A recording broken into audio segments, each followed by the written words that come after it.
From the Bowlium in Montclair, we're here for the title matches of today's JBT event. We got both divisions at once today. In the scratch division, they are in the fourth frame, and Ben Canfield trails to Wesley Low, who has the front four. Ben going El Lofto to compete with, counteract the drying conditions, but they've been tough all day, and with them hooking as much as they are in the middle, you see that the ball still doesn't recover when you send it wide to the right today.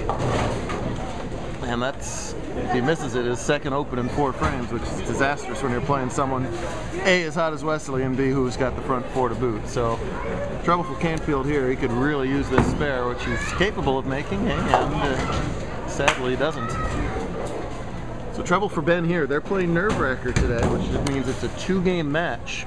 The winner wins 2 in a row. Obviously they win. If the match is tied 1-1, they go to a 1-shot roll-off, thus the nerve-wrackiness. Canfield is the number 8 seed, got by BJ Harlan, and then Courtney Brown, and then top seed Kyle Guster, all without having to go to a nerve-wracker. So he's 6-0 until playing Wesley. Wesley won the first game of this title match 214 to 202. So if Wesley wins, it's over. If Ben pulls off a major comeback here, they'll go to a 1-shot roll-off for all the marbles. Wesley qualified as the number 6 seed at -8 today. And then got by Brittany Koletsny 2-0. 2 girls made the cut today. And got by Justin Sims in the longest nerve-wracker of the day. It was only 2 shots. They both struck in the first, and then it went strike 9. And that was as far as we got in the tiebreakers today. Kind of unusual for nerve-wracker. And then Wesley swept Jacob Buttriff. Jacob throwing, Wesley rather, throwing 5-13 for his 2 games to oust Buttriff. And you need to score that high to beat Jacob these days. Jacob lost 1 other point before that. It was to Austin Thompson. Jacob shot 269 and Austin shot 300. 14-year-old's first 300 game with us. Speaking of 300 games, Wesley shot 299 in Palm Springs just a couple months ago and has the front 5 here. That's plastic, by the way. And that's the first time it looked like a plastic ball on camera. And it's a little light, leaves the 3-5-6. So with string ends at 5, more importantly wants to make this spare to not give Canfield even a glimmer of hope, as Ben will be working on a strike. Over in the handicap division, we have Dillon Algustoski, who's won 3 matches in a row. Uh-oh. Wesley completely with that spare, so hope for Ben. Thank you. Dillon's taking on top seed Brooke Martinez. Brooke led 7 of the 8 rounds of this tournament to easily grab the number 1 spot, but Dillon has looked tough in the stepladder. Beat 3 opponents, James McGuff, Nick Condon, and then Rance Dvorak in the semifinals. And poor Dillon's behind the post right now.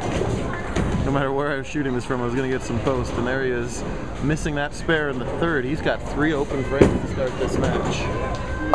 Ben with almost a must strike, even though it's only the 6 frames. He had that strike working, he doesn't get it. He's in big trouble.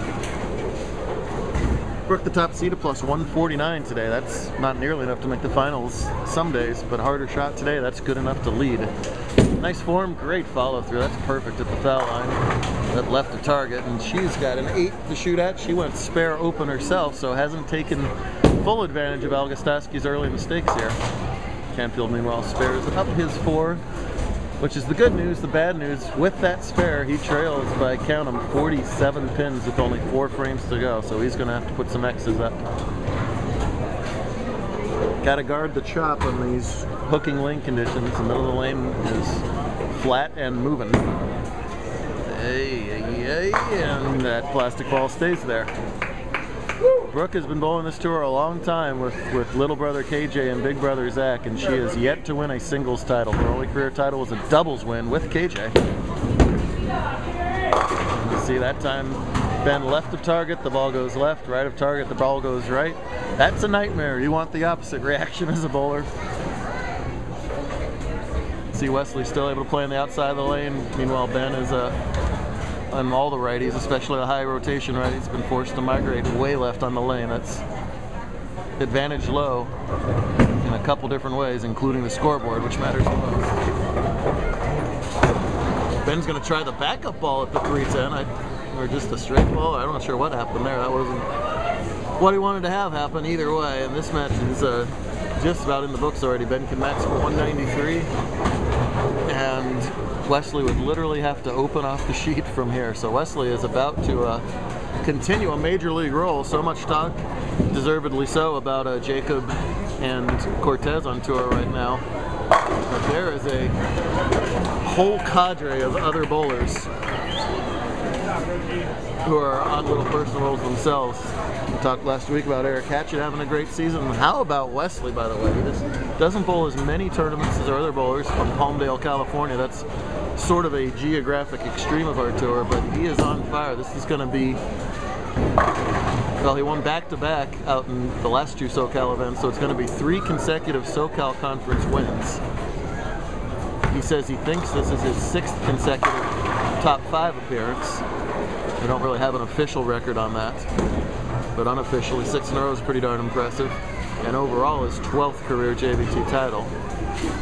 So impressive stats out of a little lefty that's already made a nationwide name for himself through all of his other results as well. Ben going in front of the ball return. It'll be a treat to have that on camera, especially if it goes well.